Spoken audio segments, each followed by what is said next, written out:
menganggap permainan Montessori ini hanya untuk orang-orang yang kelas menengah ke atas ya. Itu gimana menurut Mbak? Ya.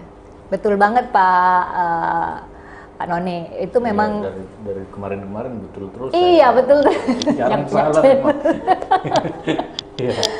Awalnya itu kami buat pack itu bikin kelas yang harga-harga 250-an gitu ya, kita bikin kelas gitu. Terus yang ikut full occupied sih, cuman itu terus yang ikut ya. Padahal kita pengen menyebarkan, menularkan ini ke banyak orang gitu ya. Terus akhirnya kita coba thin slice atau kita pecah kecil-kecil gitu menjadi yang lebih murah. Misalnya kayak ini itu ada 4 activity. Harganya memang agak lebih mahal, tapi kita sudah bermain di bawah 150.000 gitu. Nah, kita buat yang 2 activity aja atau 1 activity aja, tapi dia affordable untuk orang tua membelinya. Dan karakter anak-anak itu kan selain penasaran, mereka juga cepet bosan ya. Sehingga mendingan kita bikin yang 1 activity sampai 2 activity, tapi ada retain pembelian lagi gitu, beli lagi karena lebih murah harganya. Kita jual juga ada yang di bawah 100.000 Pak. Tapi itu dalam satu paket begini kan udah bisa beberapa mainan ya? Iya, kalau yang ini ada 4 activity, 4 kegiatan ya. Berarti harganya tergantung berapa activity ya? Pertama tergantung berapa activity, kedua bagaimana bahan yang kita dapatkan ya. Karena kan ini ada bahan-bahan yang memang kayak gini kan bahan-bahan recycle ya Pak ya. Orang tua kan pasti males ya cari cardboard bekas gitu kan, cari bahan-bahan bekas. Kami yang ngumpulin baru kita jual, dan itu ada yang susah didapat sehingga kami juga harus cari-cari di supplier gitu untuk menuhin itu. Misalnya kayak gini, ini perintilannya kita beli pisah-pisah Pak dari berbagai supplier gitu, baru kita pack menjadi satu begini. Jadi tergantung tingkat kesulitan cari bahan-bahannya, kemudian yang kedua varian activity-nya yang di dalam satu pack itu ada berapa banyak. Terus untuk memainkan itu apa ada petunjuknya ya? Iya betul Pak, di dalam sini kita ada petunjuknya, dan kita juga melakukan engagement atau bonding dengan calon atau pelanggan kami itu melalui Instagram ya. Jadi kita buatkan video-video, ini cara buatnya, terus kita open discuss juga melalui WA, dan kita sudah ada di marketplace Pak, kita ada di Tokopedia, di situ juga kita open kepada calon pelanggan untuk tanya gitu.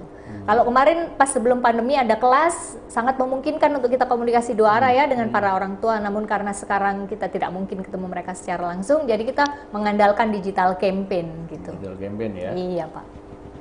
Oke, sekarang di berapa banyak paket gitu ya? Kan kalau ini ada 4 permainan nih. Iya betul ini Pak. Ini BC Bag yang ini 1 permainan, itu, yang ini kecil juga 1. Ya.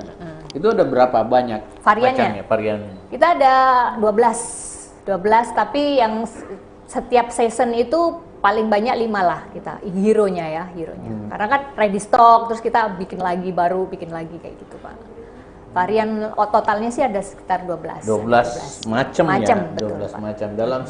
Dalam beberapa macam itu ada yang terdiri dari 4 activity, ada yang cuma 1, ada yang 2, ada yang 2. Iya. Itu beda-beda harganya, 1, 2, 3 beda-beda ya. Apakah permainan ini berdasarkan gender juga enggak? Ya Pak, atau ada yang unisex gitu? Ada yang unisex, kayak di Nukit ini tadinya kita mau desain untuk perempuan, tapi ternyata desain untuk anak-anak laki-laki gitu ya.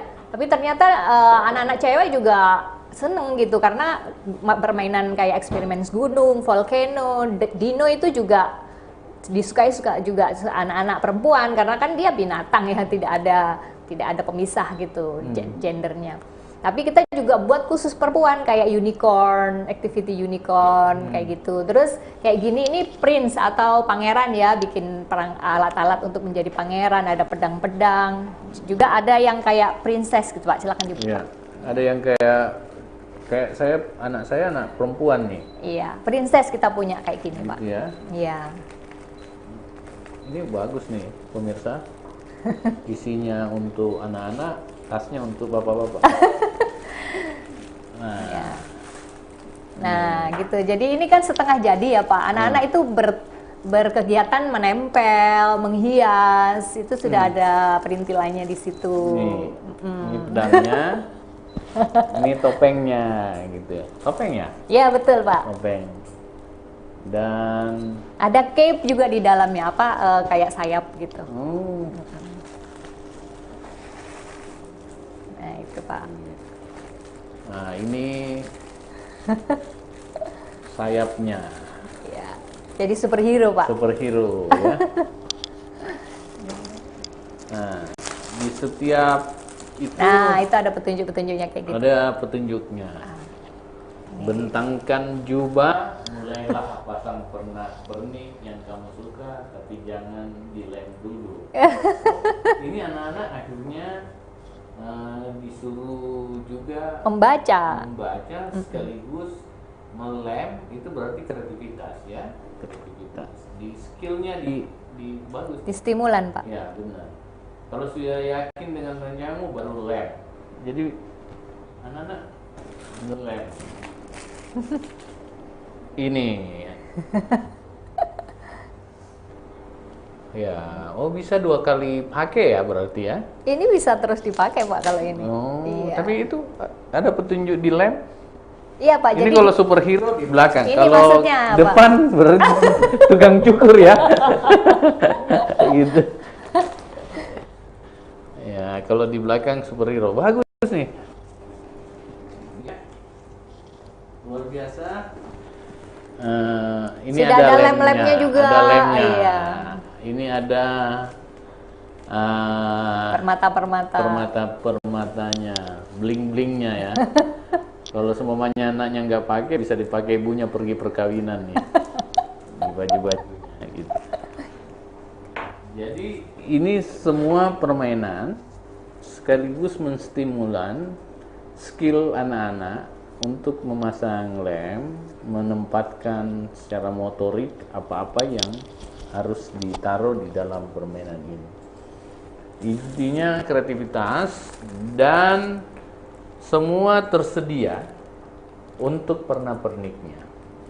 Kalau saya lihat petunjuknya, ada kebebasan anak-anak memasang pernak-perniknya di mana saja sesuai dengan kebutuhan anak. Betul Pak. Jadi anak-anak punya kemerdekaan untuk menempatkan sesuai kreativitas mereka. Nah, sisa orang tuanya yang mengawasi sekaligus memberi beberapa saran ya. Nah, itu.